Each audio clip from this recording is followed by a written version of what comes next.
Introduction. Hello friends, I am back and have brought some things for you to see. Look at these things. All these are solids. Today we will learn about solids and its shapes. Objectives. At the end of this lesson, you will be able to identify solids, explain rolling and sliding of a solid, identify the shapes of solids. Friends, look at this brick.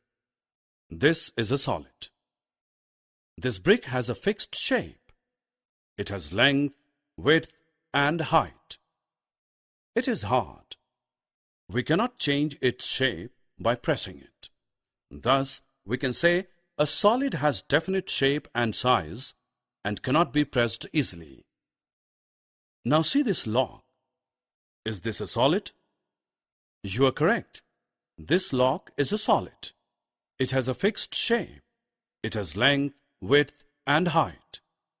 And can we press it? No, we cannot press it. It is hard. Do you know that we can roll and slide solids? Come, let us see. We can roll the round solids. We need to move the solids which are not round.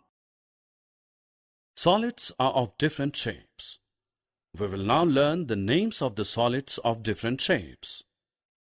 The shapes and its name are displayed on screen. Circle, cone, cylinder, and cube. Can you tell the shape of this candle? Yes, you are right. It is cylindrical in shape. Summary. Let us summarize what we have learned. Objects that have definite shape are solids. Solids can roll and slide. Solids